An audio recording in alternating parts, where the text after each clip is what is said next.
Sobre a crise econômica, você provavelmente já ouviu falar. Desemprego, recessão, são termos que já viraram rotina. Especialistas e políticos reconhecem a crise financeira que o Brasil enfrenta e tenta solucionar com ações. Mas apesar do esforço do governo, existem medidas tomadas pelos três poderes que nos deixam de cabelos em pé. E é por isso que falaremos hoje dos acontecimentos questionáveis dos três poderes. Mas antes, rode a vinheta.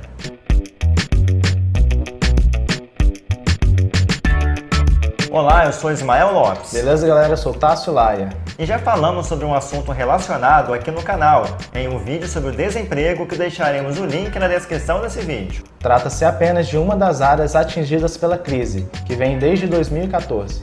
Mencionamos também algumas medidas tomadas pelo governo que tentam conter os impactos da crise.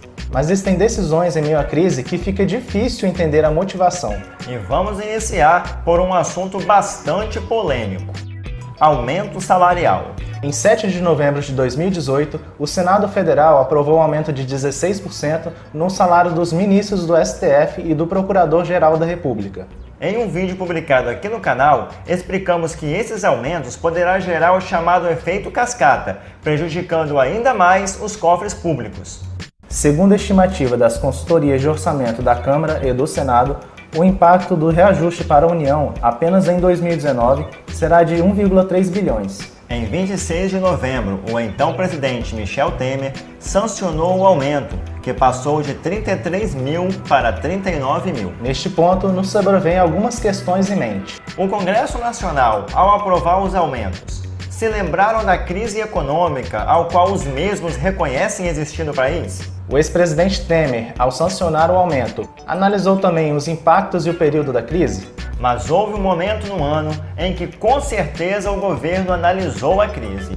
E esse momento foi ao votar o reajuste salarial dos trabalhadores brasileiros. Nesse dia, eles analisaram e determinaram que o salário mínimo seria de R$ 1.006. O aumento não foi assinado pelo então presidente, que deixou a decisão para o novo governo. E finalmente, no dia 1º de janeiro, o presidente Jair Bolsonaro sancionou o reajuste para R$ 998. Se tudo faz parte de um mesmo período de crise financeira, é difícil de entender porque foi concedido aumento de 16% no salário dos ministros, mesmo com o risco do efeito cascata. Mas no momento de aumentar o salário mínimo, aí sim eles se lembram da crise. Mas a vida segue e no final do ano o Congresso antecipou o auxílio mudança aos parlamentares. E é o assunto que falaremos agora. Auxílio mudança. Trata-se de mais de 17 milhões que normalmente são pagos no fim do mandato, em janeiro, mas que foram antecipados para o fim de dezembro pela presidência da Câmara. O auxílio mudança é de R$ 33.763, o equivalente ao salário bruto de um deputado federal. E vale também para os senadores. É pago sempre no começo e no final do mandato, para ajudar em despesas com mudança e transporte. Mas tem direito até quem não vai se mudar, porque já mora em Brasília. Na Câmara, 251 deputados foram reeleitos. E no Senado foram 8 reeleições. E os reeleitos recebem o benefício em dobro, por terminar o mandato atual e começar outro. Em janeiro, um juiz federal de Minas Gerais chegou a suspender o pagamento do auxílio mudança para deputados e senadores reeleitos. A decisão, em caráter liminar, se baseou em uma ação popular. De acordo com o G1, o juiz considerou que se o parlamentar foi reeleito, já vive em Brasília. Não precisa, portanto, se mudar e assim não faz sentido receber o auxílio. Mas é importante frisar que alguns poucos parlamentares abriram mão do benefício.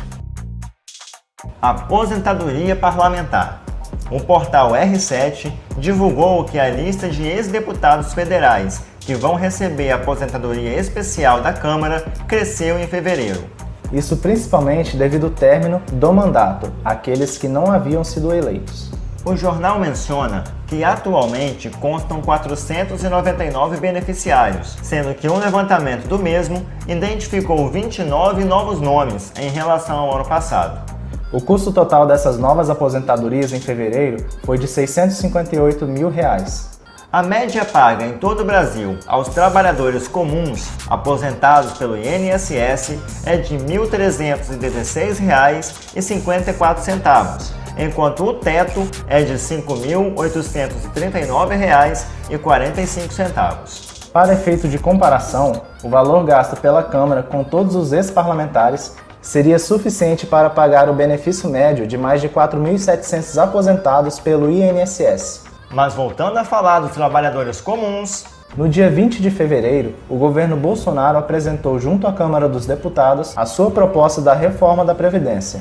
As várias mudanças propostas por ela visam tentar solucionar a crise financeira no Brasil.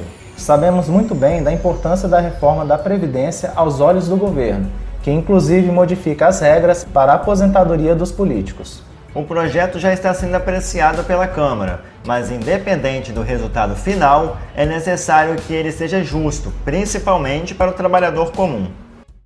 E esses são alguns dos acontecimentos em meio à crise que nos deixam pensativos. Deixe a sua opinião aqui nos comentários e não se esqueça de compartilhar com seus amigos. Até o próximo vídeo. Até breve!